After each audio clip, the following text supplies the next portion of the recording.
What a win for the Philadelphia Eagles on opening night in Brazil. A thriller of a game which came down to the final play, and the Birds escape with the 34-29 victory. It was a hard-fought win. It was a chaotic victory.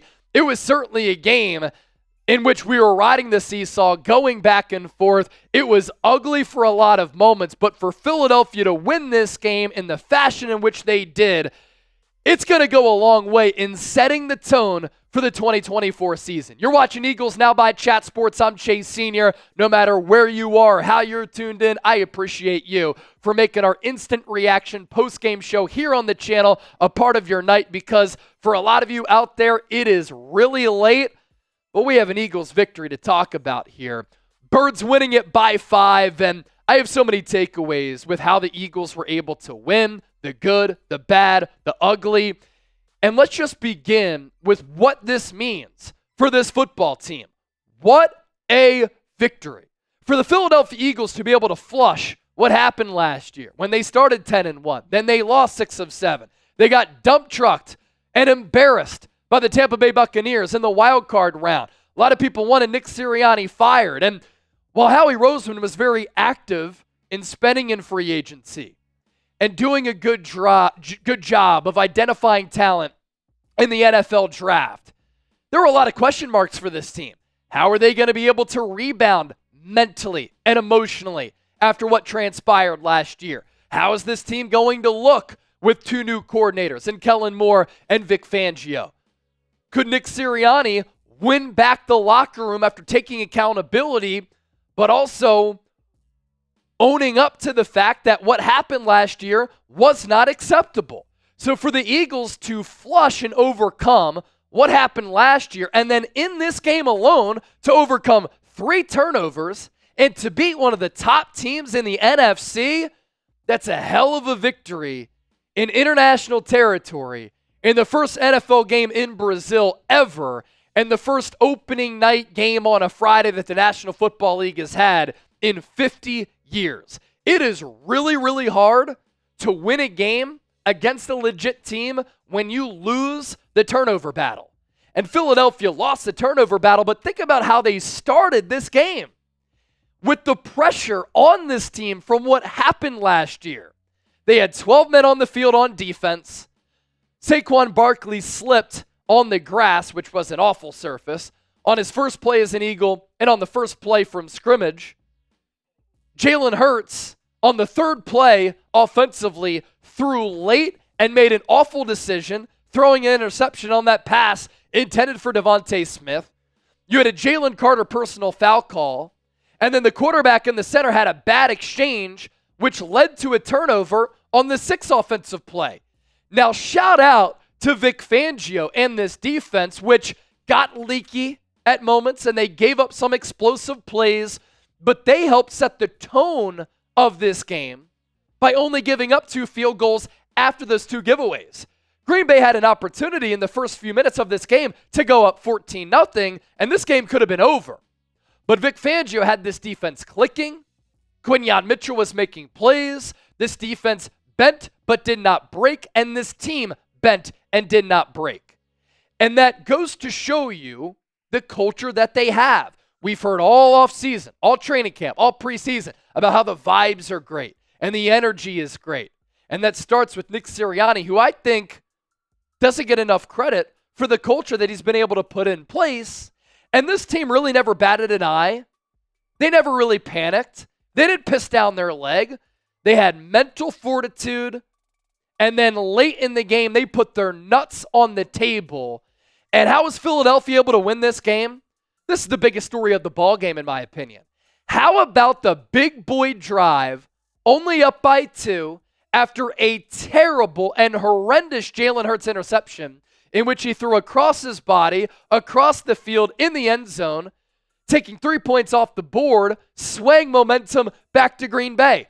What did the Eagles do up by 2 after that pick when they got the ball back?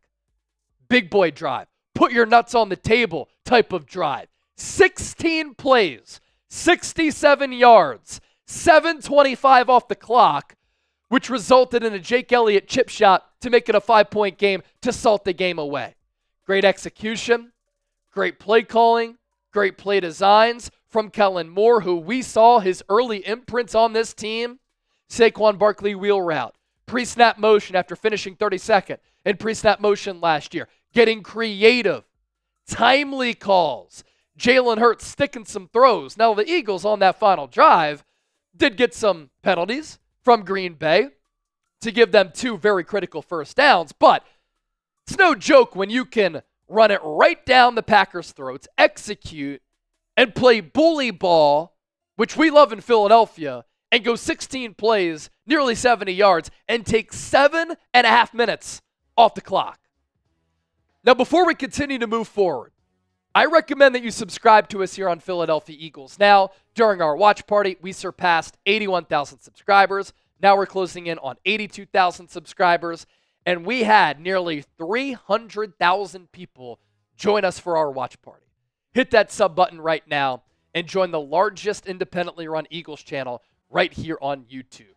Just some overall stats here, and then we'll start to get to some individual performances.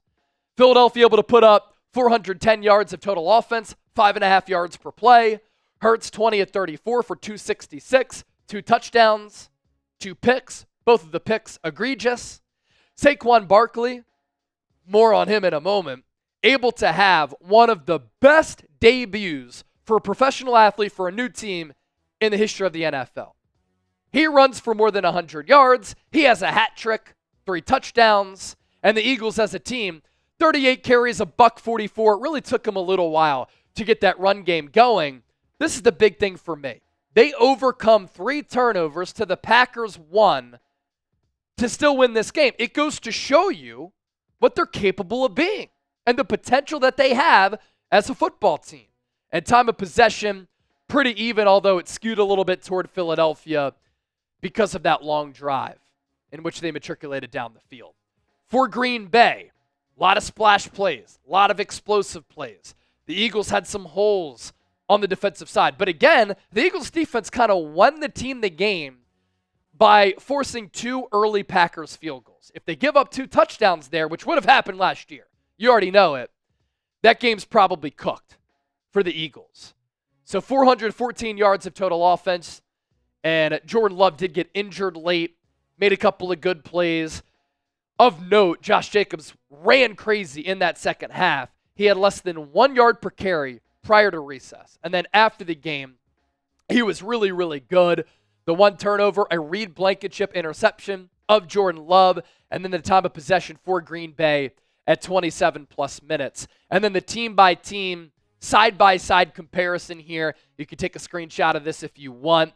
Philadelphia just able to pull out a tremendous victory. On the other side, after we get to our sponsor, I want to talk about a couple of individual performances here. We have to talk about Saquon Barkley, unbelievable. Saquon Barkley, the good, bad, and the ugly. A.J. Brown, Devontae Smith, ballers. And how about how the off-ball linebackers played in this game for the Eagles? Zach Bond and Nakobe Dean were awesome. Some concerns I have that we'll talk about: the Eagles' pass rush, leaky defense, and C.J. Gardner-Johnson's return to Philadelphia. First, let me give a shout out to tonight's sponsor, our friends at Game Time. I love going to sporting events. Part of the reason why I love going to sporting events, when you look around at a packed stadium, regardless of where people are from, what they're about, sports bring people together like nothing else in life. Because when your team scores a touchdown, who cares who is to your left, who's to your right, who's in front of you, who's behind you? You're dapping them up. You're giving them high fives. You're giving them hugs. You're sharing tears of joy and tears of sadness with your fellow sports fans. The other thing that's great about sports is putting together fantastic memories. And if you want to put together great memories, download the Game Time app. Because not only can you save $20 off by using the code CHATSPORTS, this is the best ticketing app in the game. Prices drop as the event gets closer. You see the view from your seat before you buy, so you know exactly what to expect when you arrive. You can access tickets from your phone. And they have so many tremendous features. It's not just an app for sporting events. If you want to go to concerts, comedy shows, theater events, you can find those tickets on the Game Time app. And there are plenty of tickets available for some Eagles games this year, including their official home opener against the Atlanta Falcons in Week 2 on Monday Night Football, as Lincoln Financial Field is going to be going crazy. You want to go to a Philadelphia Phillies game? You can do that as well. Citizens Bank Park, the best atmosphere in all of Major League Baseball. Game Time Picks is a tremendous feature because curation makes it easier to save more on sports, concerts, comedy shows, theater events, and more. Toggle the all-in pricing tool as well because it shows you your total up front with no surprise fees at checkout. So take the guesswork out of buying tickets with Game Time. Download the Game Time app, create an account, use the code CHATSPORTS for $20 off your first purchase. Terms apply. That's the code CHATSPORTS. Download Game Time today. What time is it? Game time. What time was it for the Birds? It was game time. And it was dub time. Let's talk about some individual performances here. Love how the Eagles were mentally tough as a football team. That is no doubt. How about Saquon Barkley? His debut as a Philadelphia Eagle gets going with a bang. 24 carries, 109 yards, 2 touchdowns on the ground. There was one in which he displayed power. There was a touchdown in which he was untouched. Keep in mind that Saquon Barkley, his Giants offensive lines the last 2 years, bottom 3 in run block win rate. The Eagles the last 2 years, top 3 in run block win rate. He has never played behind an offensive line like this. He has never played with complementary weapons like this. He has never played with a quarterback like this. Saquon Barkley has plenty of gas left in the tank. Saquon Barkley can still play. He has juice. And all offseason I had said, I think that Saquon can have a Christian McCaffrey impact on this Eagles team. 1,500 to 2,000 all-purpose yards. He can impact the game as a runner, as a pass catcher. He's also a very good pass protector. And we saw the entire skill set on display for Saquon Barkley. He ran with power. He ran with finesse. He ran with explosion. He ran with quickness. He had getaway speed. He bulldozed defenders. He had great vision. He had great decisiveness. He had great patience. This is a very special player and a very special running back. It's unfortunate that now at 27 years old, he's finally on a team this good because he's been so highly productive with New York, but he played on awful teams. But to see him shine in this manner, after all of the shit that he got from Giants fans, from leaving that dog shit organization to come to this one, and for him to pop off for a hat trick tonight, eat the crow. Giants fans can be sour, but he is ours now. And for the Whitehall, Lehigh Valley native to return to Philadelphia and to have a debut like this, what a performance. And how about the wheel route that he caught the touchdown pass on? First of all, great play design from Kellen Moore, and Jalen Hurts dropped that ball in the bucket. It could not have been a more perfect throw. Saquon Barkley has an opportunity to win NFL Offensive Player of the Year this year. He adds a different dimension to this Eagles team that is very unique with the blend of skills and the versatility that he has. Just a tremendous performance tonight. It really leaves you with your jaw on the ground saying, wow, this dude is special. We really have number 26. Welcome home to the great state of Pennsylvania, Saquon Barkley. Other individual performances here. Let me get back to my notes because I had some names listed here that I want to get to. Jalen Hurts, the good, the bad, the dimes, and the picks. 20 of 34, 278 yards, 2 touchdowns, and 2 picks. It was so funny to see the Jalen Hurts detractors come out on social media and in the comment section here on YouTube when he threw that pick intended for Devontae Smith. Terrible throw, awful read. It is never great when you are late to make the read and throw it to the middle area of the field. Terrible decision, awful throw. His second pick, maybe even worse when you consider the situation and him being a coach's son. You know his pops is like, Jalen, you just can't do that. Have an opportunity to get a field goal, to make it a 5-point game. He rolls to his right, throws all the way across his body and across the field, picked off in the end zone by Jair Alexander. Those interceptions cannot happen. And this came after Jalen Hurts in training camp didn't throw a pick for more than 300 passing attempts. Now, I think that Hurts can flush those, but it is a little bit concerning because he threw 15 picks last year. But the throw to Saquon Barkley, just gorgeous throw. Dropped it right in the bucket. The 67-yard touchdown pass to A.J. Brown. Great throw as A.J. Brown cooked Jair Alexander. There were a couple of stick throws that he made, which were really good throws, linking up with Devontae Smith, tight window throws.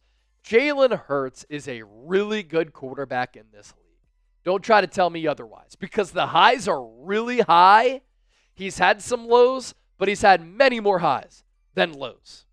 As for his receivers, A.J. Brown, Devontae Smith.